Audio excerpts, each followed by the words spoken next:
ਤਾਂ ਉਹਨਾਂ ਦੇ ਦੱਸਣ ਦੇ ਅਕੋਰਡਿੰਗ ਉਹਨਾਂ ਦੇ ਕਿ ਇਹ ਅਖਾੜਾ ਜਿਹੜਾ 2 ਤੋਂ 250 ਸਾਲ ਪੁਰਾਣਾ ਆ। 34 ਸਾਲਾਂ ਬਾਅਦ ਪੰਜਾਬ ਨੂੰ ਵਰਲਡ ਚੈਂਪੀਅਨਸ਼ਿਪ ਦੇ ਵਿੱਚੋਂ ਮੈਡਲ ਦਿਲਾਇਆ ਜਸਕਰਨ ਸਿੰਘ ਨੇ।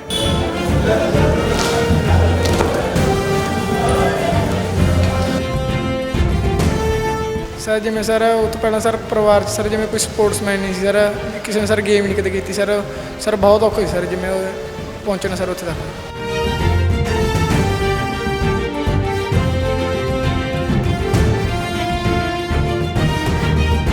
ਪਹਿਲਾ ਬੱਚਾ ਜੀ ਸਾਡੇ ਪਰਿਵਾਰ ਦੇ ਵਿੱਚ ਵੀ ਜਿਹੜਾ ਵਰਲਡ ਚੈਂਪੀਅਨ ਬਣਨ ਦਾ ਬਹੁਤ ਵੱਡੀ ਗੱਲ ਹੈ ਜੀ।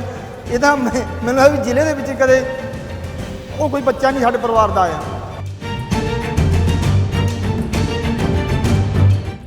ਜਸਕਰਨ ਬਹੁਤ ਛੋਟੀ ਉਮਰ, ਉਦੋਂ ਤੀਸਰੀ ਕਲਾਸ ਦਾ ਵਿਦਿਆਰਥੀ ਸੀਗਾ ਇਹ ਜਦੋਂ ਉਹਨੇ ਰੈਸਲਿੰਗ ਜੁਆਇਨ ਕੀਤੀ ਸੀ। ਸਰ ਜਿਵੇਂ ਸਰ ਥੋੜ੍ਹਾ ਸਰ ਡਰ ਵੀ ਸੀ ਸਰ ਮੈਡਲ ਲੈ ਕੇ ਆਉਣਾ ਸਰ, ਜੇ ਮੈਡਲ ਨਾ ਲੈ ਕੇ ਗਏ ਸਰ ਜਿਵੇਂ ਸਰ ਦਿਲ ਟੁੱਟਦਾ ਸਰ, ਜਿਵੇਂ ਸਰ ਪਿੰਡ ਆਣੇ ਸਰ ਵਾਪਸ ਸਰ ਜਿਵੇਂ ਪਿੰਡ ਵਾਪਸ ਜਾਵਾਂ ਕਹਿਣਗੇ ਖਾਲੀ ਹੱਥ ਆਏ ਸਰ।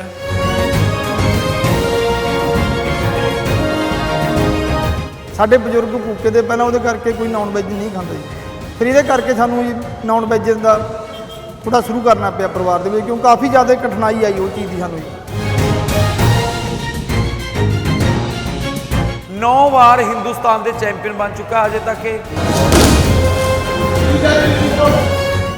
ਵਰਲਡ ਚੈਂਪੀਅਨਸ਼ਿਪ ਲੜਨ ਗਿਆ ਸੀ ਸਬ ਜੂਨੀਅਰ ਦੀ ਹੰਗਰੀ ਬੁਡਾਪੇਸਟ। ਉਸ ਜਗ੍ਹਾ ਤੇ ਇਸਨੇ ਦੁਨੀਆ ਦੇ ਬੈਸਟ ਭਲਵਾਨ ਜਿਹੜੇ ਨੇ, ਪਹਿਲਾ MDA ਇੱਕ ਕੰਟਰੀ ਹੈ ਉਸ ਨਾਲ ਕੁਸ਼ਤੀ ਜਿੱਤੀ 10-0 ਨਾਲ, ਦੂਸਰੀ ਕੁਸ਼ਤੀ ਇਹਨੇ ਜਿੱਤੀ ਈਰਾਨ ਨਾਲ 6-2 ਨਾਲ।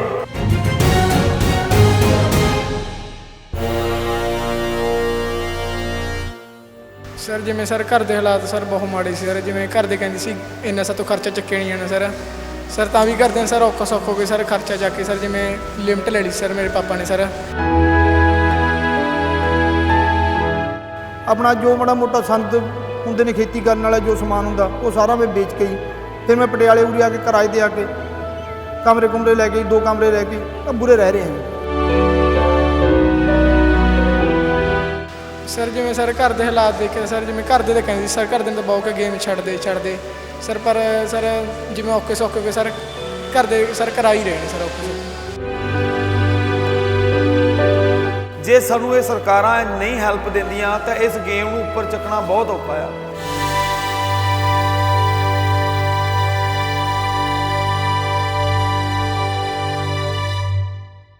ਇਸ ਵਕਤ ਅਸੀਂ ਪਹੁੰਚੇ ਹਾਂ ਜ਼ਿਲ੍ਹਾ ਪਟਿਆਲਾ ਦੇ ਇੱਕ ਅਖਾੜੇ ਦੇ ਅੰਦਰ, ਜਿੱਥੇ ਭਲਵਾਨ ਆਪਣੀ ਪ੍ਰੈਕਟਿਸ ਦੇ ਨਾਲ, ਆਪਣੇ ਅਭਿਆਸ ਦੇ ਨਾਲ ਵੱਡੀਆਂ ਮੱਲਾਂ ਮਾਰ ਰਹੇ ਨੇ। ਇੱਥੇ ਪਨੀਰੀ ਤਿਆਰ ਕੀਤੀ ਜਾ ਰਹੀ ਹੈ।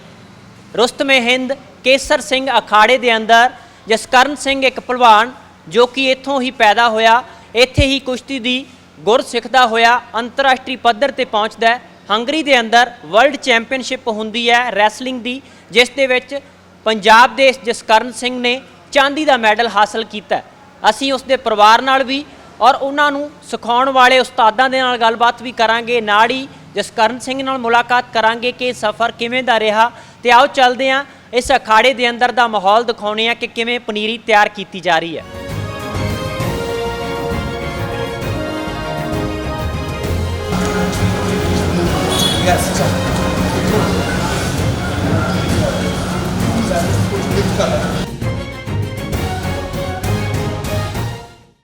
ਵਰਲਡ ਚੈਂਪੀਅਨਸ਼ਿਪ ਵਿੱਚ ਮੱਲਾਂ ਮਾਰਨ ਵਾਲਾ ਖਿਡਾਰੀ 16 ਸਾਲ ਦੀ ਉਮਰ ਵਿੱਚ ਵੱਡੀ ਪ੍ਰਾਪਤੀ ਜਸਕਰਨ ਸਿੰਘ ਸਾਡੇ ਨਾਲ ਹੈ। ਪਟਿਆਲੇ ਦੇ ਜਸਕਰਨ ਸਿੰਘ ਨੇ ਪੰਜਾਬ ਦਾ ਨਾਮ ਹੋਰ ਉੱਚਾ ਕਰ ਦਿੱਤਾ ਹੈ, ਰੌਸ਼ਨ ਕਰ ਦਿੱਤਾ ਹੈ। ਸਾਡੇ ਨਾਲ ਹੈ, ਗੱਲਬਾਤ ਕਰਦੇ ਹਾਂ ਕਿ ਸਫ਼ਰ ਕਿਵੇਂ ਦਾ ਸੀ ਔਰ ਇਸ ਸਫ਼ਰ ਤੋਂ ਹੋਰ ਕੀ ਪ੍ਰੇਰਨਾ ਮਿਲਦੀ ਹੈ ਹੋਰਨਾਂ ਖਿਡਾਰੀਆਂ ਨੂੰ, ਇਹ ਵੀ ਜਾਣਾਂਗੇ। ਸਭ ਤੋਂ ਪਹਿਲਾਂ ਜਸਕਰਨ, ਐਡੀ ਵੱਡੀ ਪ੍ਰਾਪਤੀ ਕੀਤੀ ਹੈ ਤੁਸੀਂ, ਬਹੁਤ ਮੁਬਾਰਕਾਂ ਹੋਣ। ਥੈਂਕ ਯੂ ਵੀਰੇ। ਤੇ ਮੈਂ ਤੁਹਾਡੇ ਤੋਂ ਇਹ ਜਾਣਨਾ ਚਾਹੁੰਦਾ, ਭਲਵਾਨੀ ਦਾ ਸ਼ੌਕ ਤੁਹਾਨੂੰ ਸੀ ਜਾਂ ਪਿਤਾ ਜੀ ਨੇ ਜਾਂ ਮਾਪਿਆਂ ਨੇ ਕਿਹਾ ਕਿ ਤੁਸੀਂ ਨਹੀਂ ਭਲਵਾਨੀ ਵਾਲੇ ਪਾਸੇ ਜਾਣਾ? ਪਹਿਲੀ ਵਾਰੀ ਕਦੋਂ ਲੱਗਿਆ ਸੀ ਭਲਵਾਨੀ ਹੀ ਕਰਨੀ ਹੈ? ਸਰ ਮੈਨੂੰ ਸ਼ੌਂਕ ਸੀ ਸਰ ਭਲਵਾਨੀ ਦਾ ਸਰ। ਮੈਂ ਜਿਵੇਂ ਮੇਰੇ ਭਾਈ ਨਾਲ ਸਕੂਲ 'ਚ ਆਉਂਦੇ ਸੀ ਸਰ ਫੁੱਟਬਾਲ ਖੇਲਣਾ ਸਰ, ਉੱਥੇ ਜਿਵੇਂ ਸੀਨੀਅਰ ਪਲੇਅਰ ਆਉਂਦੇ ਸੀ ਸਰ ਅਖਾੜੇ 'ਚ ਫੁੱਟਬਾਲ ਖੇਲਣਾ ਸਰ, ਉਹਨਾਂ ਨੂੰ ਦੇਖ ਕੇ ਸਰ ਮੇਰੇ ਭਲਵਾਨੀ ਸ਼ੌਂਕ ਪੈ ਗਿਆ ਸੀ ਸਰ। ਸਿਰਫ 16 ਸਾਲ ਦੀ ਅਜੇ ਉਮਰ ਹੈ, ਬਚਪਨ ਤੋਂ ਹੀ ਭਲਵਾਨੀ ਵਾਲੇ ਪਾਸੇ ਲੱਗ ਗਏ। ਮੈਂ ਤੁਹਾਡੇ ਤੋਂ ਸਭ ਤੋਂ ਪਹਿਲਾਂ ਤਾਂ ਇਹ ਜਾਣਨਾ ਚਾਹੁੰਦਾ ਕਿ ਵਰਲਡ ਚੈਂਪੀਅਨਸ਼ਿਪ ਤੱਕ ਪਹੁੰਚਣ ਦੇ ਲਈ ਉਸ ਤੋਂ ਪਹਿਲਾਂ ਤੁਹਾਨੂੰ ਕੀ ਕਰਨਾ ਪਿਆ? ਪਰਿਵਾਰ ਦੇ ਵਿੱਚ ਸਪੋਰਟ ਸੌਖੀ ਸੀ? ਹਾਲਾਤ ਕਿਵੇਂ ਦੇ ਸੀਗੇ? ਸਰ ਜਿਵੇਂ ਸਰ ਉਹ ਤੋਂ ਪਹਿਲਾਂ ਸਰ ਪਰਿਵਾਰ 'ਚ ਸਰ ਜਿਵੇਂ ਕੋਈ ਸਪੋਰਟਸਮੈਨ ਨਹੀਂ ਸੀ ਸਰ, ਕਿਸੇ ਨੇ ਸਰ ਗੇਮ ਨਹੀਂ ਕਦੇ ਕੀਤੀ ਸਰ ਬਹੁਤ ਔਖਾ ਸੀ ਸਰ ਜਿਵੇਂ ਉਹ ਪਹੁੰਚਣਾ ਸਰ ਉੱਥੇ ਤੱਕ।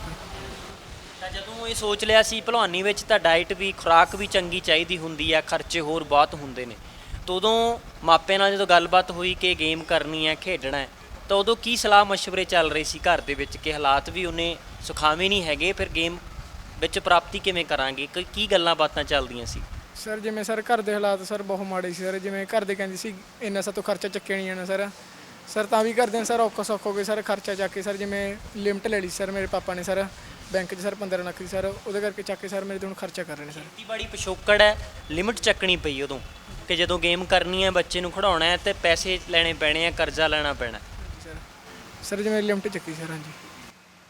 ਤਾਂ ਉਸ ਕਰਜ਼ਾ ਉਤਾਰਨ ਦੇ ਲਈ ਤੁਸੀਂ ਭਾਵੇਂ ਮਿਹਨਤ ਦਾ ਪੂਰਾ ਮੁੱਲ ਮੋੜ ਰਹੇ ਹੋ, ਪਰ ਇਸ ਔਖੇ ਸੌਖੇ ਹਾਲਾਤ 'ਚੋਂ ਜਦੋਂ ਲੰਘ ਰਹੇ ਸੀ, ਕਦੇ ਮਨ ਵਿੱਚ ਇਹ ਨਹੀਂ ਖਿਆਲ ਆਇਆ ਸੀ ਕਿ ਨਹੀਂ ਗੇਮ ਛੱਡੀਏ ਜਾਂ ਕਰੀਏ? ਇਸ ਤਰ੍ਹਾਂ ਦੀ ਕੋਈ ਦੁਚਿੱਤੀ ਚੱਲ ਰਹੀ ਸੀ ਮਨ 'ਚ? ਸਰ ਜਿਵੇਂ ਸਰ ਘਰ ਦੇ ਹਾਲਾਤ ਦੇਖ ਕੇ ਸਰ ਜਿਵੇਂ ਘਰ ਦੇ ਤਾਂ ਕਹਿੰਦੇ ਸੀ ਸਰ ਘਰ ਦੇ ਤਾਂ ਬਹੁਤ ਕੇ ਗੇਮ ਛੱਡ ਦੇ ਸਰ, ਪਰ ਸਰ ਜਿਵੇਂ ਔਖੇ ਸੌਖੇ ਹੋ ਸਰ ਘਰ ਦੇ ਸਰ ਕਰਾ ਹੀ ਰਹੇ ਨੇ ਸਰ ਔਖੇ ਸੌਖੇ। ਨਾਲ ਉਹਨਾਂ ਦੀ ਇਹ ਵੀ ਸੀ ਇੱਛਾ ਸੁਪਨਾ ਸੀ ਕਿ ਤੁਸੀਂ ਕਾਮਯਾਬ ਹੋਵੋ, ਪਰ ਹਾਲਾਤ ਨਹੀਂ ਸਾਥ ਦੇ ਰਹੇ ਸੀ। ਇੱਕ ਮੇਰਾ ਹੋਰ ਸਵਾਲ ਹੈ ਕਿ ਜਦੋਂ ਵਰਲਡ ਚੈਂਪੀਅਨਸ਼ਿਪ ਵਿੱਚ ਸਿਲੈਕਸ਼ਨ ਹੋਣੀ ਸੀ, ਉਸ ਤੋਂ ਪਹਿਲਾਂ ਜਿਹੜੇ ਤੁਸੀਂ ਮੁਕਾਬਲੇ ਹੋ ਰਹੇ ਸੀ ਨੈਸ਼ਨਲ ਪੱਧਰ ਦੇ ਉੱਤੇ, ਤਾਂ ਉਦੋਂ ਕਿਵੇਂ ਦਾ ਮਾਹੌਲ ਸੀ? ਉਦੋਂ ਮਨ ਵਿੱਚ ਕੀ ਚੱਲ ਰਿਹਾ ਸੀ ਕਿ ਕੀ ਬਣੂਗਾ ਅੱਗੇ ਜਾ ਕੇ? ਸਰ ਜਿਵੇਂ ਪਹਿਲਾਂ ਸਰ ਨੈਸ਼ਨਲ 'ਚ ਸਰ ਮੈਂ 3rd ਰਹਿ ਗਏ ਸਰ, ਹਾਰ ਗਏ ਸਰ, ਜਿਵੇਂ ਐਵੇਂ ਕਹਿ ਰਹੇ ਸਰ ਕਰੋਨਾ ਟਾਈਮ ਹੈਗਾ ਸਰ, ਟਰਾਇਲ ਨਹੀਂ ਹੋਣੇ ਸਰ ਵਰਲਡ ਦੇ ਸਰ ਜਿਵੇਂ ਸਰ ਔਖਾ ਹੈ ਸਰ, ਦਿਲ ਜਿਹਾ ਥੋੜ੍ਹਾ ਟੁੱਟਦਾ ਸਰ, ਜਿਵੇਂ ਜੋ ਮਿਹਨਤ ਕੀਤੀ ਹੋਵੇ ਸਰ ਅੱਗੇ ਨਾ ਸਰ, ਜਿਵੇਂ ਫਿਰ ਬਾਅਦ 'ਚ ਸਰ ਔਖੇ ਸੌਖੇ ਉਹਨਾਂ ਨੇ ਟਰਾਇਲ ਕਰਾਤੇ ਸਰ, ਜਿਵੇਂ ਫੈਡਰੇਸ਼ਨ ਨੇ ਸਰ, ਜਿਵੇਂ ਸਰ ਉੱਥੇ ਮੈਂ ਸਿਲੈਕਟ ਹੋਇਆ ਸਰ, ਮੈਨੂੰ ਬਹੁਤ ਖੁਸ਼ੀ ਹੋਈ ਸਰ ਜੋ ਵਰਲਡ ਲਈ ਸਿਲੈਕਟ ਹੋਇਆ। ਤੇ ਜਦੋਂ ਵਰਲਡ ਚੈਂਪੀਅਨਸ਼ਿਪ ਦਾ ਸਫ਼ਰ ਸੀ, ਉੱਥੇ ਖੇਡ ਰਹੇ ਸੀ ਹੰਗਰੀ ਦੇਸ਼ ਦੇ ਅੰਦਰ, ਵਰਲਡ ਚੈਂਪੀਅਨਸ਼ਿਪ ਹੁੰਦੀ ਹੈ ਜਦੋਂ ਜਸਕਰਨ ਨੇ ਆਪਣੀ ਅਜਿਹੀ ਪਰਫਾਰਮੈਂਸ ਦਿੱਤੀ ਕਿ ਮੈਡਲ ਇਹਨਾਂ ਦੀ ਝੋਲੀ ਪੈ ਗਿਆ, ਜਿਸ ਦੇ ਕਰਕੇ ਇਹਨਾਂ ਦੇ ਮਾਪਿਆਂ ਦਾ ਨਾਂ ਰੌਸ਼ਨ ਹੋਇਆ, ਪੰਜਾਬ ਦਾ ਹੋਇਆ, ਪੂਰੇ ਦੇਸ਼ ਦੇ ਵਿੱਚ ਧੂਮਾਂ ਪੈ ਗਈਆਂ, ਜਿਸ ਦੇ ਕਰਕੇ ਬਹੁਤ ਵੱਡੀ ਪ੍ਰਾਪਤੀ ਹੈ। ਪਰ ਮੈਂ ਜਾਣਨਾ ਚਾਹੁੰਦਾ ਕਿ ਜਦੋਂ ਮੁਕਾਬਲੇ ਹੋ ਰਹੇ ਸੀ, ਕਿਹੜੇ ਦੇਸ਼ਾਂ ਨਾਲ ਤੁਹਾਡੇ ਮੁਕਾਬਲੇ ਹੋਏ ਤੇ ਕਿਵੇਂ ਤੁਸੀਂ ਉੱਥੇ ਪਰਫਾਰਮੈਂਸ ਦੇ ਰਹੇ ਸੀ, ਉਹ ਜ਼ਰੂਰ ਬਿਆਨ ਕਰੋ। ਸਰ ਜਿਵੇਂ ਸਰ ਮੇਰੇ 5 ਮੁਕਾਬਲੇ ਹੋਏ ਸਰ, ਜਿਵੇਂ ਪਹਿਲਾ ਹੋਈ ਸੀ MDA ਮੱਧਿਆ ਸਰ ਦੂਜਾ ਹੋਈ ਸਰ ਇਰਾਨ ਨਾਲ ਸਰ, ਤੀਜਾ ਹੋਈ ਸਰ ਮੇਰਾ ਜਾਰਜੀਆ ਨਾਲ ਸਰ, ਚੌਥਾ ਹੋਈ ਸਰ ਅਜ਼ਰਬਾਈਜਾਨ ਨਾਲ ਸੈਮੀਫਾਈਨਲ। ਜਿਵੇਂ ਸਰ ਮੈਂ ਫਾਈਨਲ ਕੁਸ਼ਤੀ 5ਵੀਂ ਸਰ ਉਜ਼ਬੇਕਿਸਤਾਨ ਤੋਂ ਹਾਰ ਗਿਆ ਸਰ, ਜਿੱਥੇ ਚਾਂਦੀ ਦਾ ਮੈਡਲ ਮਿਲਿਆ। ਜਦੋਂ ਉਹਨਾਂ ਭਲਵਾਨਾਂ ਦੇ ਨਾਲ ਹੋਰਨਾਂ ਮੁਲਕਾਂ ਦੇ ਭਲਵਾਨ, ਭਾਵੇਂ ਸਾਰੀ ਦੁਨੀਆ ਦੇ ਵਸਿੰਦੇ ਇੱਕੋ ਜਿਹੇ ਹੁੰਦੇ ਨੇ, ਸਾਰਿਆਂ ਦੇ ਚਮੜੀ ਦੇ ਅੰਦਰ ਖੂਨ ਤਾਂ ਲਾਲ ਰੰਗ ਦਾ ਹੀ ਆ, ਪਰ ਫਿਰ ਵੀ ਨਵੇਂ ਲੋਕਾਂ ਨਾਲ ਵਾਹ ਪਿਆ ਜਦੋਂ ਦੇਖਿਆ ਜਾ ਕੇ ਕਿਸ ਤਰ੍ਹਾਂ ਦਾ ਮਾਹੌਲ ਬਣਿਆ ਹੋਇਆ? ਥੋੜੀ ਨਰਵਸਨੈਸ ਸੀ ਅੰਦਰ ਮਨ ਦੇ, ਕੁਝ ਡਰ ਸੀ, ਜਾਂ ਪੂਰਾ ਕੌਨਫੀਡੈਂਸ ਨਾਲ ਖੇਡੇ ਕਿ ਨਹੀਂ ਇਹ ਤਾਂ ਸਾਡੇ ਲਈ ਬਹੁਤ ਨਾਰਮਲ ਹੈ? ਸਰ ਜਿਵੇਂ ਸਰ ਥੋੜਾ ਸਰ ਡਰ ਵੀ ਸੀ ਸਰ, ਮੈਡਲ ਲੈ ਕੇ ਆਉਣਾ ਸਰ, ਜੇ ਮੈਡਲ ਨਾ ਲੈ ਕੇ ਗਏ ਸਰ ਜਿਵੇਂ ਸਰ ਦਿਲ ਟੁੱਟਦਾ ਸਰ, ਜਿਵੇਂ ਸਰ ਪਿੰਡ ਆਣੇ ਸਰ ਵਾਪਸ ਸਰ, ਜਿਵੇਂ ਪਿੰਡ ਵਾਪਸ ਜਾਵਾਂ ਕਹਿਣਗੇ ਖਾਲੀ ਹੱਥ ਆਏ ਸਰ, ਤਾਂ ਕਰਕੇ ਸਰ। ਹਾਂਜੀ। ਕਈ ਵਾਰੀ ਇਹ ਵੀ ਸੁਣਨਾ ਪੈ ਜਾਂਦਾ ਹੈ ਭਾਵੇਂ ਮਿਹਨਤ ਕੀਤੀ ਹੋਵੇ, ਕਿਉਂਕਿ ਓਲੰਪਿਕ ਚੱਲ ਰਹੇ ਨੇ, ਓਲੰਪਿਕ ਦੇ ਵਿੱਚ ਕੋਈ ਮੈਡਲ ਜਿੱਤ ਰਿਹਾ ਨਹੀਂ ਜਿੱਤ ਰਿਹਾ, ਪਰ ਪਰਫਾਰਮੈਂਸ ਚੰਗੀ ਦੇ ਰਿਹਾ ਤੇ ਹੱਲਾਸ਼ੇਰੀ ਮਿਲ ਰਹੀ ਹੈ। ਇਸ ਕਰਕੇ ਇਹ ਵੀ ਕਿਹਾ ਜਾਂਦਾ ਹੈ ਜਿਨ੍ਹਾਂ ਨੇ ਓਲੰਪੀਅਨ ਸ਼ੁਰੂ ਕੀਤੇ ਕਿ ਮੈਡਲ ਜਿੱਤਣਾ ਜ਼ਰੂਰੀ ਨਹੀਂ ਹੈ, ਪਰ ਉਹਦੇ ਲਈ ਖੇਡਣਾ, ਪਰਫਾਰਮੈਂਸ ਦੇਣੀ ਉਹ ਬਹੁਤ ਜ਼ਰੂਰੀ ਹੈ। ਪਰ ਇਸ ਤੋਂ ਬਾਅਦ ਜਦੋਂ ਮੈਡਲ ਲੈ ਕੇ ਆਏ ਹੋ, ਘਰ ਦੇ ਵਿੱਚ ਆਏ, ਜਦੋਂ ਗੱਲਾਂ ਹੋਣ ਲੱਗੀਆਂ ਆਸੇ-ਪਾਸੇ ਅਖਾੜੇ ਦੇ ਅੰਦਰ, ਇਸੇ ਦੇ ਤੁਹਾਡੇ ਦੋਸਤਾਂ ਨਾਲ ਕੀ ਗੱਲਾਂ ਹੋਈਆਂ ਸੀ, ਕੀ ਪੁੱਛਦੇ ਸੀ ਤੁਹਾਡੇ ਤੋਂ? ਸਰ ਜਿਵੇਂ ਸਰ ਪੁੱਛਦੇ ਸਰ, ਜਿਵੇਂ ਬਹੁਤ ਕਹਿੰਦੇ ਬਹੁਤ ਵਧੀਆ ਲੜਿਆ, ਕਹਿੰਦੇ ਸਰ ਇਹ ਲਾਈਵ ਦੇਖ ਰਹੀ ਸਰ, ਜਿਵੇਂ ਮੇਰੇ ਸਾਰੇ ਦੋਸਤ ਸਰ ਕਹਿੰਦੇ ਬਹੁਤ ਵਧੀਆ ਲੜਿਆ ਸਰ, ਜਿਵੇਂ ਫਾਈਨਲ ਕੁਸ਼ਤੀ ਹਾਰ ਗਿਆ ਸੀ। ਮੈਂ ਤੁਹਾਡੇ ਤੋਂ ਜਸਕਰਨ ਇਹ ਜਾਣਨਾ ਚਾਹੁੰਦਾ, ਕਿਉਂਕਿ ਨੌਜਵਾਨ ਮੁੰਡੇ ਕੁੜੀਆਂ ਦੀਆਂ ਹੁਣ ਤੁਹਾਡੇ ਤੇ ਨਜ਼ਰਾਂ ਟਿਕੀਆਂ ਹੋਈਆਂ ਕਿ ਜਸਕਰਨ ਨੇ ਏਡੀ ਵੱਡੀ ਪ੍ਰਾਪਤੀ ਕੀਤੀ ਹੈ, ਤਾਂ ਉਹ ਜਿਹੜੇ ਨੌਜਵਾਨ ਸਾਨੂੰ ਇਸ ਵੇਲੇ ਦੇਖ ਰਹੇ ਆ, ਕੀ ਕਹਿਣਾ ਚਾਹੋਗੇ ਉਹਨਾਂ ਨੂੰ? ਸਰ ਮੈਂ ਸਰ ਇਹੀ ਕਹਿਣਾ ਚਾਹੁੰਦਾ ਸਰ, ਸਾਰੇ ਮਿਹਨਤ ਕਰਨ ਸਰ, ਮਿਹਨਤ ਤੋਂ ਬਿਨਾਂ ਤਾਂ ਸਰ ਕੁਝ ਵੀ ਨਹੀਂ ਹੈ, ਹਰੇਕ ਕੰਮ ਸਰ ਮਿਹਨਤ ਦੀ ਲੋੜ ਹੈ ਸਰ ਜਿਵੇਂ ਸਰ ਕਿਹੜੀ ਮਰਜ਼ੀ ਸਰ ਗੇਮ 'ਚ ਜੁੜਨਾ ਸਰ, ਸਪੋਰਟਸ 'ਚ, ਪਰ ਨਾਲ ਸਟੱਡੀ ਵੀ ਜ਼ਰੂਰੀ ਹੈ ਸਰ, ਤਾਂ ਹੀ ਸਰ ਬੰਦੇ ਸਰ ਨਸ਼ਾ ਤੋਂ ਦੂਰ ਰਹਿਣਗੇ, ਸਪੋਰਟਸ ਨਾਲ ਜੁੜੇ ਰਹਿਣਾ ਚਾਹੀਦਾ। ਹਾਂ ਜਸਕਰਨ, ਤੁਸੀਂ ਆਪਣਾ ਕੀਮਤੀ ਸਮਾਂ ਕੱਢਿਆ, ਇਸੇ ਤਰ੍ਹਾਂ ਅਖਾੜੇ ਦੇ ਵਿੱਚ ਮੱਲਾਂ ਮਾਰਦੇ ਰਹੋ, ਪੂਰੀ ਦੁਨੀਆ ਦੇ ਉੱਤੇ ਛਾ ਜਾਓ, ਇਹ ਸਾਡੀਆਂ ਸ਼ੁਭ ਕਾਮਨਾਵਾਂ ਨੇ। ਤੁਸੀਂ ਸਾਡੇ ਲਈ ਸਮਾਂ ਕੱਢਿਆ, ਬਹੁਤ ਬਹੁਤ ਸ਼ੁਕਰੀਆ। Thank you sir. ਅਖਾੜੇ ਦਾ ਜਿਹੜਾ ਪਿਛੋਕੜ ਹੈ, ਜਿੰਨਾ ਕੁ ਅਸੀਂ ਜਾਣਦੇ ਹਾਂ, ਜਿਹੜੇ ਸਾਡੇ ਸਭ ਤੋਂ ਇਸ ਟਾਈਮ ਜਿਹੜੇ ਜਿੰਦਾ ਨੇ, ਜਾਂ ਸਾਡੇ ਗੁਰੂ ਸਾਹਿਬ ਸੀ ਜਿਹੜੇ ਸੁਖਚੈਨ ਸਿੰਘ ਚੀਮਾ ਜੀ, ਦਰੋਣਾਚਾਰਿਆ ਵਾਡੀ ਸੀਗੇ, ਉਹਨਾਂ ਦੇ ਵੱਡੇ ਭਰਾ ਨੇ ਜੋ ਇਸ ਟਾਈਮ ਪ੍ਰੈਜ਼ੀਡੈਂਟ ਹੈ, ਜੋ ਅਖਾੜੇ ਦਾ ਸਭ ਤੋਂ ਸਾਡੇ ਮੁਖੀ ਨੇ ਤੇ ਪੁਰਾਣੇ ਨੇ, ਨਿਰਮਲ ਸਿੰਘ ਚੀਮਾ USA ਰਹਿੰਦੇ ਆ। ਤਾਂ ਆਉਂਦੇ ਆ ਸਾਲ 'ਚ 2 ਵਾਰ 3 ਵਾਰ ਜਦੋਂ ਵੀ ਲੋੜ ਪੈਂਦੀ ਇੱਧਰ ਆਉਂਦੇ ਨੇ। ਤਾਂ ਉਹਨਾਂ ਦੇ ਦੱਸਣ ਦੇ ਅਕੋਰਡਿੰਗ ਉਹਨਾਂ ਦੇ ਕਿ ਇਹ ਅਖਾੜਾ ਜਿਹੜਾ 200 ਤੋਂ 250 ਸਾਲ ਪੁਰਾਣਾ ਆ। ਤਾਂ ਇਸ ਅਖਾੜੇ ਨੂੰ ਇਸ ਤੋਂ ਪਹਿਲਾਂ ਜਿਵੇਂ ਅਸੀਂ ਜਾਣਦੇ ਹਾਂ ਕਿ ਗਾਮਾ ਭਲਵਾਨ ਜੀ ਰਹਿੰਦੇ ਸੀਗੇ ਇਸ ਅਖਾੜੇ ਦੇ ਵਿੱਚ। ਇਹ ਅਖਾੜੇ ਉਹਨਾਂ ਦੇ ਅਕੋਰਡਿੰਗ ਚੱਲਦਾ ਸੀਗਾ, ਉਹਨਾਂ ਦੇ ਨਾਲ ਚੱਲਦਾ ਸੀ। ਉਹਨਾਂ ਦੇ ਭਰਾ ਸੀਗੇ ਬਹੁਤ ਵੱਡੇ ਪਹਿਲਵਾਨ ਸਰਦਾਰ ਮਹਾਂਬਖਸ਼ ਸਿੰਘ, ਮਹਾਂਬਖਸ਼ ਭਲਵਾਨ ਹੋਇਆ ਤੇ ਇੱਕ ਆਪਣੇ ਗਾਮਾ ਭਲਵਾਨ ਹੋਇਆ। ਤਾਂ ਇਸ ਤੋਂ ਬਾਅਦ ਜਦੋਂ 1947 ਦੀ ਵੰਡ ਹੋਈ ਆ, ਇਸ ਵੰਡ ਤੋਂ ਬਾਅਦ ਸਰਦਾਰ ਕੇਸਰ ਸਿੰਘ ਜਿਹੜੇ ਪਹਿਲਵਾਨ ਜੀ ਹੋਏ ਨੇ ਜੋ ਹੁਣ ਸਵਰਗ ਸੁਧਾਰ ਚੁੱਕੇ ਨੇ, ਇਹ ਵਿਚਾਰੇ ਆਏ। ਇਹ ਜਦੋਂ ਆਏ ਇੱਧਰ ਆਣ ਕੇ ਰਾਜਾ ਜੀ ਦੇ ਭਲਵਾਨਾਂ ਸੀਗੇ ਕੋਈ ਪਹਿਲਾਂ, ਮੈਂ ਉਹਨਾਂ ਦਾ ਨਾਂ ਨਹੀਂ ਜਾਣਦਾ। ਤਾਂ ਫਿਰ ਉਹਨਾਂ ਨੂੰ ਚੁਣੌਤੀ ਦਿੱਤੀ ਤੇ ਚੁਣੌਤੀ ਦੇ ਕੇ ਤੇ ਉਹਨਾਂ ਦੇ ਜਿਹੜੇ ਭਲਵਾਨ ਨੂੰ ਉਹਨਾਂ ਨੂੰ ਹਰਾ ਕੇ ਇਹ ਚੈਂਪੀਅਨ ਬਣੇ ਤੇ ਪਟਿਆਲੇ ਦੇ ਮਹਾਰਾਜਾ ਦੇ ਭਲਵਾਨ ਬਣੇ। ਉਸ ਟਾਈਮ ਭਲਵਾਨ ਬਣੇ ਰਾਜੇ ਦੇ। ਤੇ ਉਸ ਤੋਂ ਲੈ ਕੇ ਇਸ ਖਾੜੇ ਦਾ ਨਾਂ ਚੱਲਦਾ ਆ। ਸਰਦਾਰ ਕੇਸਰ ਸਿੰਘ ਪੂਰੇ ਹਿੰਦੁਸਤਾਨ ਦੇ ਚੈਂਪੀਅਨ ਬਣੇ, ਓਲੰਪੀਅਨ ਬਣੇ। ਮੈਨੇ ਕਿ 10-11 ਸਾਲ ਹਿੰਦੁਸਤਾਨ ਦਾ ਸਭ ਤੋਂ ਬੈਸਟ ਤੇ ਵਧੀਆ ਜਿਹੜਾ ਭਲਵਾਨ ਸੀ ਜਾਂ ਸਾਡਾ ਜਿਹੜਾ ਜਿਸ ਨੂੰ ਕਹਿੰਦੇ ਆ ਸਭ ਤੋਂ ਸਾਡਾ ਰੁਸਤਮੇ ਹਿੰਦ ਜਿਹੜਾ ਰਿਹਾ ਆ, ਉਹ ਭਲਵਾਨ ਬਣਿਆ ਰਿਹਾ ਸਾਡਾ ਸਰਦਾਰ ਕੇਸਰ ਸਿੰਘ ਭਲਵਾਨ। ਉਸ ਤੋਂ ਬਾਅਦ ਜਿਹੜਾ ਆ ਸਾਡੇ ਇਸ ਅਖਾੜੇ ਦਾ ਜਿਹੜਾ ਪਿਛੋਕ ਉਸ ਤੋਂ ਬਾਅਦ ਦੀ ਪੀੜ੍ਹੀ ਸੀ ਸਰਦਾਰ ਸੁਖਚੈਨ ਸਿੰਘ ਚੀਮਾ, ਜਿਨ੍ਹਾਂ ਨੇ 2 ਏਸ਼ੀਅਨ ਗੇਮ ਦੇ ਮੈਡਲ, ਇੱਕ ਹੀ ਏਸ਼ੀਅਨ ਗੇਮ ਦੇ ਵਿੱਚ ਗ੍ਰੀਕੋ ਰੋਮਨ ਤੇ ਫਰੀ ਸਟਾਈਲ 'ਚ 2 ਬ੍ਰੌਂਜ਼ ਮੈਡਲ ਪ੍ਰਾਪਤ ਕੀਤੇ। ਉਸ ਤੋਂ ਬਾਅਦ ਉਹਨਾਂ ਦੀ ਅਗਲੀ ਪੀੜ੍ਹੀ ਸਰਦਾਰ ਪਲਵਿੰਦਰ ਸਿੰਘ ਚੀਮਾ ਜੋ ਪ੍ਰੈਜ਼ੈਂਟ ਹੁਣ SP ਪੰਜਾਬ ਪੁਲਿਸ ਦੇ ਵਿੱਚ ਨੌਕਰੀ ਪਟਿਆਲੇ ਪੋਸਟਰ ਨੇ, ਪੋਸਟਿੰਗਾਂ ਉਹਨਾਂ ਦੀ ਇਸ ਟਾਈਮ। ਜਸਕਰਨ ਬਹੁਤ ਛੋਟੀ ਉਮਰ, ਉਹ ਤੀਸਰੀ ਕਲਾਸ ਦਾ ਵਿਦਿਆਰਥੀ ਸੀਗਾ ਇਹ ਜਦੋਂ ਉਹਨੇ ਰੈਸਲਿੰਗ ਜੁਆਇਨ ਕੀਤੀ ਸੀਗੀ ਔਰ ਮੇਰੇ ਕੋਲ ਹੀ ਉਹ ਆਇਆ ਸੀਗਾ ਰੈਸਲਿੰਗ ਦੇ ਲਈ। ਤਾਂ ਉਹ ਰੈਸਲਿੰਗ ਕਰਦਾ ਉਹਦੇ ਪਰਿਵਾਰ ਜੁੜ ਗਿਆ ਸਾਰਾ। ਉਸ ਟੈਲੈਂਟਡ ਬੱਚਾ ਸੀਗਾ, ਸਾਰੇ ਪਰਿਵਾਰ ਨੂੰ ਪਤਾ ਲੱਗਾ ਕਿ ਇਸ ਬੱਚੇ ਦੇ ਵਿੱਚ ਬਹੁਤ ਅੱਗੇ ਵਧਣ ਵਾਲੀਆਂ ਚੀਜ਼ਾਂ ਆ, ਟੈਲੈਂਟ ਆ। ਤਾਂ ਉਸ ਤੋਂ ਬਾਅਦ ਅਸੀਂ ਇਹ ਕੰਟੀਨਿਊ ਕਰਦੇ ਅਸੀਂ ਇਸ ਟੈਲੈਂਟ ਨੂੰ ਤਾਂ ਵਧਾਉਂਦੇ 9 ਵਾਰ ਹਿੰਦੁਸਤਾਨ ਦੇ ਚੈਂਪੀਅਨ ਬਣ ਚੁੱਕਾ ਹਜੇ ਤੱਕ ਇਹ। ਉਸ ਤੋਂ ਬਾਅਦ ਹੁਣ ਇੰਟਰਨੈਸ਼ਨਲ ਟੂਰਨਾਮੈਂਟ ਤੇ ਇਸ ਬੱਚੇ ਨੇ ਵਰਲਡ ਚੈਂਪੀਅਨਸ਼ਿਪ ਲੜਨ ਗਿਆ ਸੀ ਸਬ ਜੂਨੀਅਰ ਦੀ ਹੰਗਰੀ ਬੁਡਾਪਿਸਟ। ਉਸ ਜਗ੍ਹਾ ਤੇ ਇਸਨੇ ਦੁਨੀਆ ਦੇ ਬੈਸਟ ਭਲਵਾਨ ਜਿਹੜੇ ਨੇ, ਪਹਿਲਾਂ MDA ਇੱਕ ਕੰਟਰੀ ਆ ਉਸ ਨਾਲ ਕੁਸ਼ਤੀ ਜਿੱਤੀ 10-0 ਨਾਲ, ਦੂਸਰੀ ਕੁਸ਼ਤੀ ਇਹਨੇ ਜਿੱਤੀ ਈਰਾਨ ਨਾਲ 6-2 ਨਾਲ, ਤੀਸਰੀ ਕੁਸ਼ਤੀ ਜਦੋਂ ਹੋਈ ਜਾਰਜੀਆ ਨਾਲ ਉਹ ਵੀ 13-0 ਨਾਲ ਜਿੱਤੀ, ਚੌਥੀ ਕੁਸ਼ਤੀ ਜਿਹੜੀ ਅਜ਼ਰਬਾਈਜਾਨ ਦੇ ਨਾਲ 6-2 ਨਾਲ ਉਸ ਨਾਲ ਮੁਕਾਬਲਾ ਹੋਇਆ। ਫਾਈਨਲ 'ਚ ਪਹੁੰਚਿਆ ਉਜ਼ਬੇਕਿਸਤਾਨ ਨਾਲ। ਕੁਛ ਬੱਚਾ ਇਕੱਲਾ ਸੀਗਾ ਜਾਂ ਉਸ ਬੱਚੇ ਨੇ ਇਸ ਛੋਟਾ ਇਹ ਕੰਪੀਟੀਸ਼ਨ ਬਹੁਤ ਵੱਡਾ ਆ, ਉਮਰ ਛੋਟੀ ਹੋਣ ਕਾਰਨ ਇਹ ਬੱਚਾ ਅਗਲੇ ਦਿਨ ਪੂਰਾ ਠੀਕ ਨਹੀਂ ਸੀਗਾ, ਜਿਸ ਕਰਕੇ ਨਾ ਇਹ ਲੂਜ਼ ਕਰ ਗਿਆ ਅਗਲੀ ਉਜ਼ਬੇਕਿਸਤਾਨ ਤੋਂ। ਤਾਂ ਦੁਨੀਆ ਦੇ ਸਬ ਜੂਨੀਅਰ ਵਰਲਡ ਚੈਂਪੀਅਨਸ਼ਿਪ ਦੇ ਵਿੱਚੋਂ ਦੂਸਰਾ ਆਇਆ ਆ ਔਰ ਇਹ ਪੰਜਾਬ ਤੇ ਹਿੰਦੁਸਤਾਨ ਦੇ ਲਈ ਬੜੀ ਖੁਸ਼ੀ ਦੀ ਗੱਲ ਹੈ ਕਿ ਇਸ ਤੋਂ ਪਹਿਲਾਂ ਸਬ ਜੂਨੀਅਰ 'ਚੋਂ ਮੈਡਲ 87 'ਚ ਆਇਆ ਸੀਗਾ। 34 ਸਾਲਾਂ ਬਾਅਦ ਪੰਜਾਬ ਨੂੰ ਵਰਲਡ ਚੈਂਪੀਅਨਸ਼ਿਪ ਦੇ ਵਿੱਚੋਂ ਮੈਡਲ ਦਿਲਾਇਆ ਜਸਕਰਨ ਸਿੰਘ ਨੇ। ਇਸ ਟਾਈਮ ਜਿਹੜੀ ਸਾਡੀ ਪੰਜਾਬ ਦੀ ਰੈਸਲਿੰਗ ਦਾ ਲੈਵਲ ਜਿਹੜਾ ਬੜਾ ਸਤਰ ਨੀਚਾ ਚਲਾ ਗਿਆ ਆ, ਉਹਦੇ ਕਾਰਨ ਬਹੁਤ ਆ। ਤਾਂ ਪਹਿਲਾਂ ਮੈਂ ਤੁਹਾਨੂੰ ਇਹਦੇ ਸਤਰ ਬਾਰੇ ਦੱਸਦਾ ਇਹਦਾ ਆ। ਜਿਹੜੀ ਸਾਡੀ ਇੱਕ ਟ੍ਰੈਡੀਸ਼ਨਲ ਰੈਸਲਿੰਗ ਹੈ ਜਿਹਨੂੰ ਮਿੱਟੀ ਦੇ ਉੱਤੇ ਲੜਨ ਨੂੰ ਕਿਹਾ ਜਾਂਦਾ ਹੈ, ਮਿੱਟੀ ਦੇ ਪਿੰਡਾਂ ਦੇ ਵਿੱਚ ਦੰਗਲਾਂ ਦੇ ਨਾਂ ਤੇ ਜਾਣਿਆ ਜਾਂਦਾ ਆ, ਉਸ ਦਾ ਲੈਵਲ ਜ਼ਰੂਰ ਅਪ ਹੈ। ਉਹ ਲੈਵਲ ਦੇ ਵਿੱਚ ਭਲਵਾਨ ਸਾਡੇ ਪੰਜਾਬ ਦੇ ਬੜੇ ਚੰਗੇ ਆ, ਬਟ ਉਹਨਾਂ ਦਾ ਜਿਹੜਾ ਦੰਗਲਾਂ ਦੇ ਵਿੱਚ ਲੜਿਆ ਜਾਂਦਾ ਉਹਨਾਂ 'ਚ ਸਿਰਫ ਪ੍ਰਾਈਜ਼ ਜਿਹੜਾ ਪੈਸਾ ਆ, ਉਸ ਭਲਵਾਨ ਦਾ ਅੱਗੇ ਭਵਿੱਖ ਨਹੀਂ ਹੈਗਾ। ਤਾਂ ਜਿਹੜਾ ਸਾਡੀ ਓਲੰਪਿਕ ਐਸੋਸੀਏਸ਼ਨ ਵੱਲੋਂ ਜਿਹੜੀ ਰੈਸਲਿੰਗ ਹੈ ਮੈਟਾਂ 'ਤੇ ਲੜੀ ਜਾਂਦੀ ਹੈ, ਉਹਦਾ ਸਾਡਾ ਰੁਝਾਨ ਜਿਹੜਾ ਹੈ ਨਾ ਉਧਰ ਘੱਟ ਹੈ। ਹੁਣ ਕਾਫੀ ਅਕੈਡਮੀਆਂ ਆ, ਮੈਂ ਕਈ ਅਕੈਡਮੀਆਂ ਤੁਹਾਨੂੰ ਦੱਸ ਸਕਦਾ ਕਿ ਜਿਨ੍ਹਾਂ ਨੇ ਇਸ ਪੰਜਾਬ ਦੇ ਵਿੱਚ ਹੁਣ ਵਧੀਆ ਕਦਮ ਚੱਕੇ ਆ, ਮੈਟ ਦੇ ਉੱਤੇ ਲੈ ਕੇ ਆਏ ਆ ਤੇ ਕਾਫੀ ਬੱਚੇ ਆ ਜਿਹੜੇ ਹੁਣ ਮੈਟ ਨੂੰ ਚੱਲ ਰਹੇ ਆ। ਹੁਣ ਜਿਹੜੀਆਂ ਟੀਮਾਂ ਬੱਚਿਆਂ ਦੀਆਂ ਆ ਕਰੋਨਾ ਤੋਂ ਪਹਿਲਾਂ ਅੰਡਰ 14 ਦੀਆਂ ਜਿੱਦਾਂ ਕਿ ਫਰੀਦਕੋਟ, ਜਲੰਧਰ, ਅੰਮ੍ਰਿਤਸਰ, ਪਟਿਆਲਾ, ਖੰਨਾ, ਮੋਹਾਲੀ, ਤਾਂ ਇਹ ਇੱਦਾਂ ਇੱਕ ਰੋਪੜ, ਇਸ ਅਕੈਡਮੀਆਂ ਨੇ ਬਹੁਤ ਸੋਹਣੀ ਚੁੱਕੀ ਹੈ ਰੈਸਲਿੰਗ, ਹੁਣ ਬਹੁਤ ਸੋਹਣੀ ਚੱਲ ਰਹੀ ਹੈ। ਤੇ ਸਰਕਾਰਾਂ ਦਾ ਇਹਦਾ ਵਿੱਚ ਜੋਤ ਘੱਟ ਰੋਲ ਹੈ। ਜੇ ਸਾਨੂੰ ਇਹ ਸਰਕਾਰਾਂ ਨਹੀਂ ਹੈਲਪ ਦਿੰਦੀਆਂ ਤਾਂ ਇਸ ਗੇਮ ਨੂੰ ਉੱਪਰ ਚੱਕਣਾ ਬਹੁਤ ਔਖਾ ਆ। ਜਿੱਦਾਂ ਕਿ ਤੁਹਾਨੂੰ ਮੈਂ ਦੱਸਾਂ ਕਿ ਜਸਕਰਨ ਸਿੰਘ ਬਹੁਤ ਵੱਡਾ ਮੈਡਲ ਲੈ ਕੇ ਆਇਆ ਆਪਦੀ ਏਜ ਦੇ ਵਿੱਚ, ਵਰਲਡ ਚੈਂਪੀਅਨਸ਼ਿਪ 'ਚੋਂ ਸਿਲਵਰ ਲਿਆ।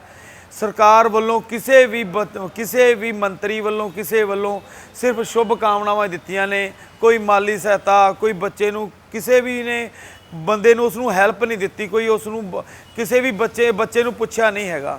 ਸਿਰਫ ਜੇ ਪੁੱਛਿਆ 2-4 ਮੰਤਰੀਆਂ ਨੇ, ਉਸ ਮੰਤਰੀਆਂ ਨੇ ਸਿਰਫ ਉਹਨੂੰ ਹਾਰ ਪਾ ਕੇ ਬੁੱਕੇ ਦੇ ਕੇ ਸਨਮਾਨ ਕੀਤਾ ਆ।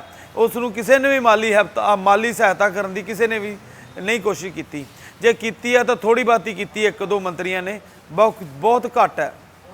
ਦੇਖੋ ਜਿਹੜੀ ਸਾਡੀ ਪੰਜਾਬ ਗੌਰਮੈਂਟ ਆ, ਜਿਹੜੀ ਇਹਦਾ ਫੰਡ ਆ, ਜਿਹੜੇ ਇਹਨਾਂ ਦੀਆਂ ਸਕੀਮਾਂ ਆ, ਜੇ ਅਸੀਂ ਆਪਦੀਆਂ ਸਟੇਟ ਜਿਹੜੀਆਂ ਲਾਗੇ ਵਾਲੀਆਂ ਸਟੇਟ ਹਰਿਆਣਾ ਆ, ਦਿੱਲੀ ਹੈ, ਉਹਦੇ ਅਕੋਰਡਿੰਗ ਦੇਖਦੇ ਆ ਤਾਂ ਸਾਡੇ ਪੰਜਾਬ ਦੀਆਂ ਬਹੁਤ ਘੱਟ ਜਿਹੜੀਆਂ ਸਕੀਮਾਂ ਨੇ ਜਿਹੜੀਆਂ ਚੱਲ ਰਹੀਆਂ ਨੇ। ਜਿੱਦਾਂ ਹਰਿਆਣੇ ਦੇ ਵਿੱਚ ਅੰਡਰ 11 ਤੋਂ ਲੈ ਕੇ ਉਹਨਾਂ ਨੇ ਅਕੈਡਮੀਆਂ ਸਟਾਰਟ ਕੀਤੀਆਂ ਨੇ, ਫਿਰ ਅੰਡਰ 14 ਦੀਆਂ, ਅੰਡਰ 15 ਦੀਆਂ, ਅੰਡਰ 18 ਦੀਆਂ।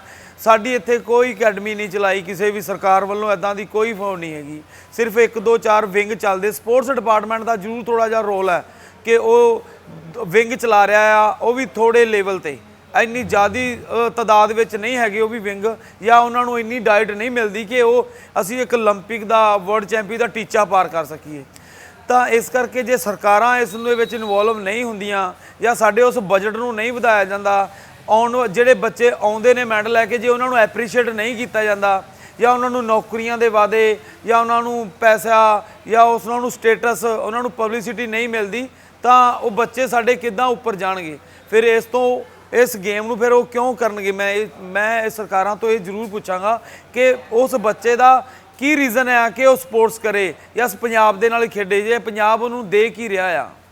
ਦੇਖੋ ਇਹ ਪੁਰਾਣੀ ਭਲਵਾਨੀ ਗੇੜਾ ਸੀ ਨਾ, ਜਿਹੜਾ ਇਹ ਭਲਵਾਨੀ ਗੇੜਾ ਲੋਕਾਂ ਨੇ ਆ ਦੂਸਰੇ ਜਿਹੜੇ ਮੈਂ ਸੁਣਦਾ ਆ ਰਿਹਾ ਆ, ਇਹ ਬੜਾ ਗਲਤ ਮੈਸੇਜ ਦਿੰਦੇ ਆ। ਭਲਵਾਨੀ ਗੇੜਾ ਹੁੰਦਾ ਸੀ ਪਹਿਲਾਂ ਰਾਜਿਆਂ ਦੇ ਟਾਈਮ, ਆਪਦੇ ਭਲਵਾਨ ਨੂੰ ਆਪਦੇ ਜਿਹੜੇ ਉਹਦਾ ਸਟੇਟ ਹੁੰਦੀ ਜਾਂ ਆਪਦੇ ਜਿਹੜਾ ਏਰੀਆ ਜਾਂ ਸ਼ਹਿਰ ਹੁੰਦਾ ਸੀ ਉਹਦੇ ਉੱਪਰੋਂ ਦੀ ਗੇੜਾ ਕਢਾਉਂਦੇ ਸੀ, ਵਿਖਾਉਂਦੇ ਸੀ ਲੋਕਾਂ ਨੂੰ ਕਿ ਆਹ ਮੱਲ ਆ, ਸਾਡੇ ਭਲਵਾਨ ਇਦਾਂ ਦੇ ਹੁੰਦੇ ਆ। ਦੂਜਾ ਭਲਵਾਨੀ ਗੇੜਾ ਜਿਹੜਾ ਹੁਣ ਚੱਲਦਾ ਆ, ਉਹ ਸਾਡੇ ਬੱਚਿਆਂ ਨੂੰ ਦਿਖਾਉਣ ਦੇ ਲਈ, ਵਿਖਾਉਣ ਦੇ ਲਈ ਕਿ ਉਹ ਇਸ ਚੀਜ਼ ਨੂੰ ਮੋਟੀਵੇਟ ਹੋਣ ਕਿ ਆਹ ਭਲਵਾਨ ਇਦਾਂ ਦੇ ਹੁੰਦੇ ਆ। ਭਲਵਾਨੀ ਗੇੜਾ, ਸੌਰੀ ਮੈਂ ਜਿਹੜੀ ਚੀਜ਼ ਕਹਿਣਾ ਚਾਹੁੰਦਾ, ਜਿਹੜੇ ਇਹਨਾਂ ਨੂੰ ਸਮਝਦੇ ਆ ਲੋਕੀ ਕਿ ਇੱਕ ਆਸ਼ਕ ਟਾਈਪ ਲੋਕੀ ਜਿਹੜੇ ਸਮਾਜ ਦੇ ਵਿੱਚ ਫਿਰਦੇ ਆ, ਉਹ ਭਲਵਾਨੀ ਗੇੜਾ ਨਹੀਂ ਹੁੰਦਾ। ਭਲਵਾਨ ਨੂੰ ਆਮ ਪਬਲਿਕ, ਛੋਟੇ ਬੱਚੇ, ਆਉਣ ਵਾਲੀ ਪੀੜ੍ਹੀ ਨੂੰ ਵਿਖਾਉਣ ਵਾਸਤੇ ਹੁੰਦਾ ਕਿ ਉਹ ਇਹਨਾਂ ਤੋਂ ਮੋਟੀਵੇਟ ਹੋ ਕੇ ਭਲਵਾਨ ਬਣਨ। ਇਹੋ ਜਿਹੇ ਸਰੀਰ, ਇਹੋ ਜਿਹੇ ਜੁੱਥੇ ਬਣਦੇ ਆ, ਭਲਵਾਨ ਇੰਨੇ ਸੋਹਣੇ ਹੁੰਦੇ ਆ, ਇੰਨੇ ਸਰੀਰ ਸੋਹਣੇ ਹੁੰਦੇ ਆ, ਇਹਨਾਂ ਦਾ ਕਿੱਡਾ ਵੱਡਾ ਨਾਂ ਆ। ਇਸ ਨੂੰ ਭਲਵਾਨੀ ਗੇੜਾ ਕਿਹਾ ਜਾਂਦਾ ਸਮਾਜ 'ਚ ਮਨਾਉਣ ਲਈ। ਜਸਕਰਨ ਸਿੰਘ ਦੇ ਵਰਲਡ ਚੈਂਪੀਅਨਸ਼ਿਪ ਦੇ ਮੈਡਲ ਆਉਣ ਨਾਲ ਸਾਨੂੰ ਬਹੁਤ ਖੁਸ਼ੀ ਹੈ, ਬਹੁਤ ਮਾਣ ਮਹਿਸੂਸ ਹੈ। ਬੱਚੇ ਨੂੰ ਟ੍ਰੇਨਿੰਗ ਕਰਾਈ ਦਾ ਮਾਣ ਮਹਿਸੂਸ ਹੁੰਦਾ ਭਾਜੀ, ਬਹੁਤ ਜ਼ਿਆਦਾ। ਜੇ ਬੱਚੇ ਦੀ ਮਿਹਨਤ ਬੱਚੇ ਦੇ ਪੱਲੇ ਪੈ ਜਾਂਦੀ ਤਾਂ ਸਾਨੂੰ ਬਹੁਤ ਜ਼ਿਆਦਾ ਮਾਣ ਮਹਿਸੂਸ ਹੁੰਦਾ ਹੈ। ਅਸੀਂ 2 ਟਾਈਮ ਬੱਚਿਆਂ ਨੂੰ, ਜਸਕਰਨ 3 ਟਾਈਮ ਪ੍ਰੈਕਟਿਸ ਕਰਦਾ ਰਿਹਾ ਸੈਂਟਰ 'ਚ ਭਾਜੀ। ਉਹਨੇ ਆਪਣਾ ਰਿਜ਼ਲਟ ਬਹੁਤ ਵਧੀਆ ਦਿੱਤਾ, ਬਹੁਤ ਸੋਹਣੀਆਂ ਕੁਸ਼ਤੀਆਂ ਲੜੀਆਂ ਤੇ ਬਹੁਤ ਅੱਛੀ ਅਚੀਵਮੈਂਟ ਦਿੱਤੀ। ਪਹਿਲਾ ਇੰਟਰਨੈਸ਼ਨਲ ਕੰਪੀਟੀਸ਼ਨ ਸੀ ਭਾਜੀ, ਉਹਨੇ ਫਿਰ ਵੀ ਆਪਣੇ ਤੋਂ ਜ਼ਿਆਦਾ ਅਚੀਵਮੈਂਟ ਦਿੱਤੀ ਭਾਜੀ। ਆਉਣ ਵਾਲੇ ਸਮੇਂ 'ਚ ਸਾਨੂੰ ਉਹਦੇ ਤੇ ਬਹੁਤ ਉਮੀਦ ਹੈ ਭਾਜੀ। ਪ੍ਰੈਕਟਿਸ ਦੇ ਟਾਈਮ 'ਚ ਉਹ ਬਹੁਤ ਹੀ ਸੀਰੀਅਸ ਹੈ। ਉਸ ਤੋਂ ਬਾਅਦ ਪ੍ਰੈਕਟਿਸ ਟਾਈਮ ਤੋਂ ਬਾਅਦ ਇੰਜੋਏ ਕਰਦਾ, ਉਹ ਬਹੁਤ ਫਨ ਕਰਦਾ ਪ੍ਰੈਕਟਿਸ ਤੋਂ ਬਾਅਦ ਹੀ।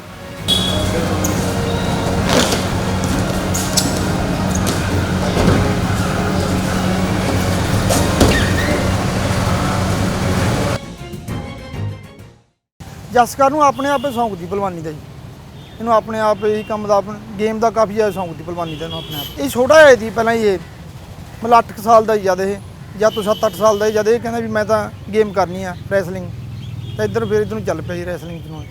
ਬਹੁਤ ਜ਼ਿਆਦਾ ਖੁਸ਼ੀ ਹੋਈ ਦੇਖ ਕੇ ਨੂੰ, ਜਦ ਇਹ ਕੁਸ਼ਤੀ ਜਿੱਤਿਆ ਜੀ, ਜਦ ਇਹ ਫਾਈਨਲ 'ਚ ਚਲਾ ਗਿਆ ਜੀ, ਬਹੁਤ ਜ਼ਿਆਦਾ ਖੁਸ਼ੀ ਹੋਈ। ਕਿਉਂਕਿ ਸਾਡੇ ਪਰਿਵਾਰ ਦੇ ਵਿੱਚ ਕਦੇ ਕੋਈ ਚੈਂਪੀਅਨ ਤਾਂ ਬਹੁਤ ਦੂਰ ਦੀ ਗੱਲ ਹੈ, ਕਦੇ ਕਿਸੇ ਨੇ ਗੇਮ ਦਾ ਕਹਿੰਦੀ ਬਿਲਕੁਲ ਵੀ ਧਿਆਨ ਨਹੀਂ ਦੀ, ਕਦੇ ਕੋਈ ਗੇਮ ਦੀ ਕੰਮ ਕਰਨੀ। ਪਹਿਲਾ ਬੱਚਾ ਸੀ ਸਾਡੇ ਪਰਿਵਾਰ ਦੇ ਵਿੱਚ ਵੀ ਜਿਹੜਾ ਵਰਲਡ ਚੈਂਪੀਅਨ ਬਣਨਾ ਤਾਂ ਬਹੁਤ ਵੱਡੀ ਗੱਲ ਹੈ ਜੀ। ਇਹ ਤਾਂ ਮੈਨੂੰ ਲੱਗਦਾ ਵੀ ਜ਼ਿਲ੍ਹੇ ਦੇ ਵਿੱਚ ਕਦੇ ਉਹ ਕੋਈ ਬੱਚਾ ਨਹੀਂ ਸਾਡੇ ਪਰਿਵਾਰ ਦਾ ਆਇਆ। ਵੈਸੇ ਬਾਕੀ ਤਾਂ ਠੀਕ ਹੈ ਜੀ, ਕੋਈ ਮਾੜੀ ਤਾਂ ਕੋਈ ਇੰਨੀ ਗੱਲ ਨਹੀਂ ਹੈਗੀ। ਮੈਂ ਥੋੜ੍ਹੇ ਕੱਪੜੇ ਪਾਉਣ ਦਾ ਸ਼ੌਂਕ ਆ ਵੀ ਮੈਂ ਆਹ ਪਾਲਾਂ ਥੋੜ੍ਹਾ ਬੱਚਿਆਂ ਵਾਲਾ ਕੰਮ, ਬਸ ਇਹ ਰੱਖਦਾ ਥੋੜ੍ਹਾ ਜਿਹਾ ਸ਼ੌਂਕ। ਪਤਾ ਹੀ ਗੱਲ, ਅਸੀਂ ਹੈਗੇ ਜੀ ਜਿਹੜੇ ਕੂਕੇ ਨਹੀਂ ਹੁੰਦੇ, ਕੂਕੇ ਕੂਕਿਆਂ ਦੇ ਪਰਿਵਾਰ 'ਚ ਆਉਂਦੇ ਸੀ। ਸਾਡੇ ਬਜ਼ੁਰਗ ਕੂਕੇ ਦੇ ਪਹਿਲਾਂ ਉਹਦੇ ਕਰਕੇ ਕੋਈ ਨਾਨ ਵੈਜ ਨਹੀਂ ਖਾਂਦਾ ਜੀ। ਫਿਰ ਇਹਦੇ ਕਰਕੇ ਸਾਨੂੰ ਜੀ ਨਾਨ ਵੈਜ ਦਾ ਥੋੜਾ ਸ਼ੁਰੂ ਕਰਨਾ ਪਿਆ ਪਰਿਵਾਰ ਦੇ ਵਿੱਚ, ਕਿਉਂਕਿ ਕਾਫੀ ਜ਼ਿਆਦਾ ਕਠਿਨਾਈ ਆਈ ਉਹ ਚੀਜ਼ ਦੀ ਸਾਨੂੰ ਜੀ। ਕਿਉਂਕਿ ਮਾਤਾ ਮੇਰੀ ਉਹ ਥੋੜੇ ਸਿਆਣੇ ਪੁਰਾਣੇ ਖਿਆਲਾਤ ਦੇ ਨੇ, ਉਹ ਇਹ ਗੱਲ ਚਾਹੁੰਦੇ ਨਹੀਂ ਤੇ ਵੀ ਆਪਣੇ ਘਰ ਦੇ ਵਿੱਚ ਨਾਨ ਵੈਜ ਐਂਟਰ ਕਰੇ। ਉਹ ਐਂਟਰ ਵੀ ਨਹੀਂ ਕਰਨਾ ਦਿੰਦੇ ਤੇ ਉਹ ਵੀ ਐਂਟਰ ਕੋਈ ਕਰ ਲਵੇ ਆਪਣੇ ਪਰਿਵਾਰ ਦੇ ਵਿੱਚ। ਉਹ ਬਹੁਤ ਜ਼ਿਆਦਾ ਜੀ ਬਹੁਤ ਜ਼ਿਆਦਾ ਇਹ ਕੰਮ ਵਾਸਤੇ ਸਾਨੂੰ ਮਿਹਨਤ ਕਰਨੀ ਪਈ ਹੈ ਜੀ।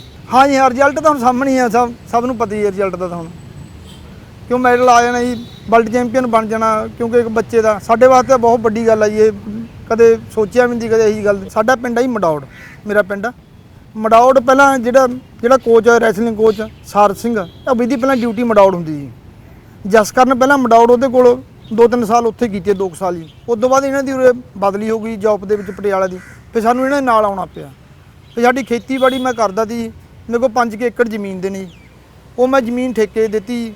ਆਪਣਾ ਜੋ ਮਾੜਾ ਮੋਟਾ ਸੰਦ ਹੁੰਦੇ ਨੇ ਖੇਤੀ ਕਰਨ ਵਾਲਾ ਜੋ ਸਮਾਨ ਹੁੰਦਾ ਉਹ ਸਾਰਾ ਮੈਂ ਵੇਚ ਕੇ ਹੀ ਫਿਰ ਮੈਂ ਪਟਿਆਲੇ ਉਰੇ ਆ ਕੇ ਕਿਰਾਏ 'ਤੇ ਆ ਕੇ ਕਮਰੇ ਕੁਮਰੇ ਲੈ ਕੇ 2 ਕਮਰੇ ਲੈ ਕੇ ਬੁਰੇ ਰਹਿ ਰਹੇ ਹਾਂ ਜੀ। ਸਰਕਾਰ ਤੋਂ ਸਰ ਕੁਝ ਨਹੀਂ ਮਿਲਿਆ। ਸਰਕਾਰ ਤੋਂ ਸਿਰਫ ਇੱਕ ਵਧਾਈਆਂ ਮਿਲੀਆਂ ਨਹੀਂ, ਹੋਰ ਕੁਝ ਨਹੀਂ ਮਿਲਿਆ ਹੈਗਾ। ਸਿਰਫ ਇਹਨਾਂ ਨੇ ਇੱਕ ਵਧਾਈਆਂ ਦੇ ਦਿੱਤੀਆਂ, ਉਹ ਵੀ ਟਵਿੱਟਰ ਤੇ ਕਦੇ ਫੇਸਬੁੱਕ ਤੇ, ਬਸ ਇਹੀ ਕੁਛ ਹੈ। ਇਦੋਂ ਵੱਧ ਹੋਰ ਕੁਝ ਨਹੀਂ ਗਈ। ਸਰ ਮਾੜੀ ਮੋਟੀ ਮਦਦ ਹੋਣੀ ਚਾਹੀਦੀ ਆ, ਕੋਈ ਜੌਬ ਵਗੈਰਾ ਹੋਵੇ ਬੱਚੇ ਨੂੰ ਦੇਖ ਕੇ, ਹੋਰ ਕੱਲ੍ਹ ਨੂੰ ਬੱਚੇ ਲੱਗਣਗੇ ਇਹ ਬੇ ਕੰਮ ਨੂੰ।